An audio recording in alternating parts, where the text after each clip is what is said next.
Hey, thank you, Mike. I appreciate it. Well, it's been an interesting ride as the football season was up and down and up and down. It seems like the coaching search, doesn't it? It certainly does. This search, you can call it anything you want. I think the Eagles have kind of dodged a bullet because I think the guys they wanted weren't all that great to begin with. But from their standpoint, if you sort of seek out guys and you don't get the people you want, you come off looking poorly. And I think that's where we are in terms of this search. At best case scenario, we're headed toward Plan C. Worst case, Plan D. So that kind of tells you how this thing has gone for the Philadelphia Eagles. And think about it, Mike. When Jeffrey Lurie explained the strange timing of the Chip Kelly firing, the first thing he said is we wanted to get a jump on everybody else. How has that jump worked out? Well, it hasn't. And, again, it goes back to the belief that was a knee-jerk reaction, right? Because they made a move and didn't have a plan, and that is it's evident of where we are today. They didn't know where they wanted to go when they fired Chip Kelly. Yeah, well, I'm not sure of that. Again, I think the collaborative part of this is not working out, and that was the concern with Chip Kelly, is that he was an autocrat and didn't want to collaborate. Well, now you have three guys trying to collaborate, and they can't agree on anything. I said yesterday one of them wanted Adam Gase and was pushing for that. It was clear that they made a decision, wanted Ben McAdoo, but that spurned the Giants' action and spawned Matt, and he's gone. And then all of a sudden, I think it was a Jeffrey Lurie move to go after Tom Coughlin. I'm not quite as sure as that was as close as people said. But certainly they had significant interest, and it's just the whole thing just looks bad on the organization. And remember, it's not a normal situation because you're going back to Howie Roseman, who already has sort of a damaged reputation in this town. So certainly going to be tough to sell when they finally do make a decision. John's with us here, John McMullen, 97.3 ESPN.com. So let's kind of figure out what happened here. This morning, Coughlin was the main guy. They were going to meet with him again. Then he withdraws his name at around noon today. Dan Graziano, on with us earlier today, said he had concerns about the Eagles' job. Basically, he didn't think he could get a suitable staff. Is that flying with you? Yeah. No, it isn't. Well, because and that's the stuff coming from Coughlin's camp, and I've heard that as well, and that's what they're saying out there. But if you're trying to get a head coaching job in this league, and it hinges on the fact that you want Ben McAdoo as your offensive coordinator, if years from that point, that to me is not hold water. I don't think Tom Coughlin was as interested, or maybe the Eagles weren't as interested, because it was pretty clear that McAdoo had a chance to get either the Giants or Eagles job. So Coughlin to known, you probably should have been looking for another offensive coordinator. So for him to say, oh, I'd like to take the job, but I don't feel comfortable with anybody out there, that's kind of tough for me to swallow as the lone reason he's not the Eagles head coach right now. Yeah, I agreed, and I followed up with Dan asking, about Roseman, and he said, he had not heard anything to that. But I also asked him, well, what if Coughlin just decided, look, if the Eagles a week from now still don't have a coach, does Coughlin making calls in this idle week here, asking people if they – I got to think a guy who's been in the league this long could assemble some sort of a credible staff. Yeah, exactly, and that's how I feel about it. And certainly somebody who's on the precipice of taking his job, that's one of the main issues. You have to put together a staff, and you have to have names in mind. And Tom Coughlin's been doing this a long time. He knows that better than most. So I that's hard for me to believe that he had one guy and one guy only to be able to handle that type of position. I look at a 38-year-old guy and a first-time head coach. He's already got Joe Philbin on board. Looks like he's going to be the assistant head coach, and Sullivan's going to be promoted to be offensive coordinator. He already had a plan. to move forward that quickly. So if you're in these types of positions, you know what you're going to do as far as your staff goes, and it's not about one name. You're going to have a bunch of names if the first one or the second one doesn't work out. John McMullen's with us. All right, so Coughlin could have been here, and he removes his name. And Ben McAdoo, a lot of people yesterday, John, thought that he was going to be the guy. Apparently, the Giants caught wind of it and said, no, you're not. You're coming back here. So do you think that McAdoo was the guy and that the Eagles got sidetracked there? I think he was, but if you notice the wording, and it was the guys at the Philly Inquirer, and they're very good. Jeff McLane, obviously, is on the show all the time, does a tremendous job.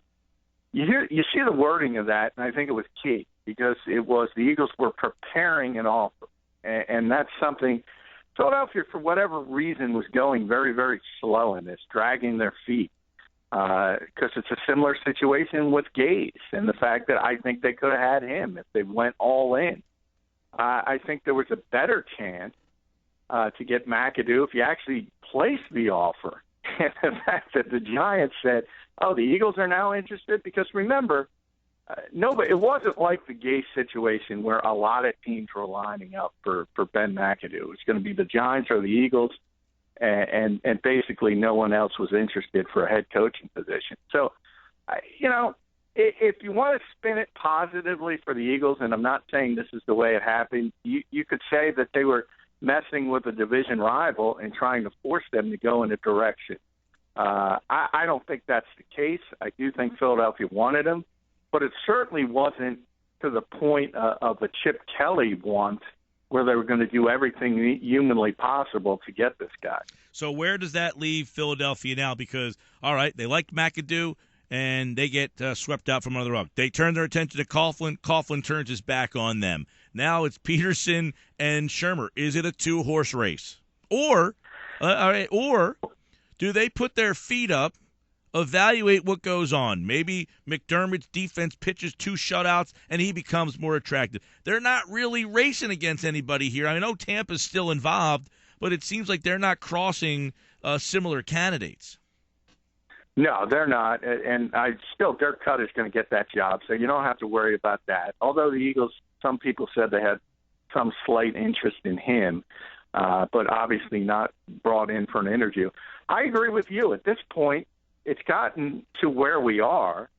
You might as well open the search back up. If Doug Peterson didn't wow you, well, who's to say you can't wait for Josh McDaniels? You can't wait for Sean McDermott. You can't wait for Darryl Bevell in Seattle, who for some bizarre reason doesn't get any interviews, even though he's a hot candidate in years past.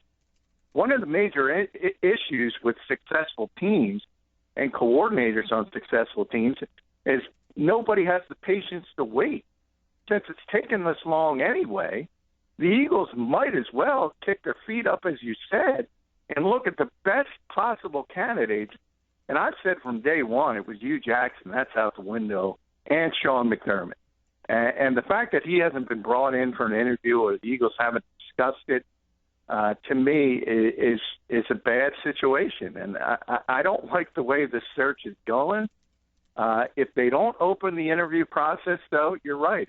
It's Pat Shermer or it's Doug Peterson. And, it's not going to be sexy to people, but I'll just say this. I would rather have Doug Peterson as my head coach than Adam Gase or Ben McAdoo. And that's not to say I believe in him 100%. I think he has a lot of the same issues as those two guys do. He's not proven. But I just like the coaching he was under as far as developing, whereas I talked to you about this in the past. Ben McAdoo, the New York Giants have been 6-10 the last 2 seasons. 6-10. Mm-hmm. I don't understand the love of this guy and the love affair around the league.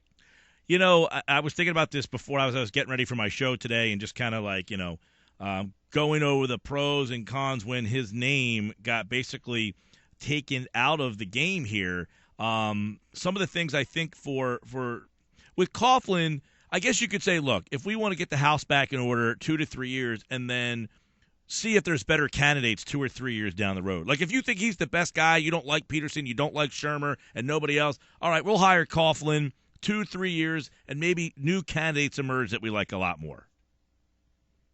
Well, that would have made a lot more sense if he got the package deal, because I believe you can go about continuity in different ways, and one of them is that bring in a veteran coach and have him have the heir apparent on his staff. So if you brought in Tom Coughlin for a short 3-year window and McAdoo was the offensive coordinator and all of a sudden you could elevate him, that would make more sense to me. But, Pat Shermer's been around long enough. It would be a lateral move for Doug Peterson. So that doesn't make sense for him. I don't see anybody on the staff. Maybe Deuce Staley. The Eagles love him. Maybe promote him to offensive coordinator, make him the heir apparent. But I just didn't see it as a fit for not only the Eagles, but for Tom Coughlin. I don't think it made a ton of sense for him. Adam Gase had to be the guy. McAdoo had to be the guy. The two hot coordinators this year, their teams want to combine 12 games. McAdoo and Gase. I mean, 6-10 and 6-10. I mean, they won 12 games, and those two guys were the hot names. So, again, I think the Eagles, it looks bad, John, but remember, in 2013, we did backflips for Chip, and in 99, we hated Reed. I think 99 turned out to be better than 13, the popular choice. It certainly did. And I tweeted it today. I said the Eagles have been turned down, but I think they dodged bullets, not on purpose. And I agreed with you. I talked about the Bears. Now, everyone says Jay Cutler had his best season. That was a last-place team. And he's won 10 games with the Chicago Bears. And we all know wins and losses are not a defining quarterback statistic. But I find it amusing that nobody brings up Michael Strahan and Justin Tuck. Well, and John, it goes Super Bowls. It goes back to what we were talking about on Tuesday, that, wins and losses might not be a big thing for the quarterback, but look at the quarterbacks that are in the playoffs and the ones that are at home. The good ones are still playing. The bad ones are at home. Yeah, exactly. And look at New England, and we're talking about one of the great quarterbacks of all time, obviously. And it's hard to compare anyone to him. But no matter the injury, they're winning minimum 10 games. You know that. You start at 10 and you go from there, because Tom Brady elevates everybody around him. You've seen the implosion in Green Bay this year as far as injuries on the offensive line, wide receiver. Aaron Rodgers still finds a way to win 10 games. He's in the divisional round of the playoffs again. The really, really great quarterbacks find a way. And that's where I say wins and losses do matter. And a guy like Jay Cutler's got tremendous physical talent, obviously not at the consistency level of guys like that.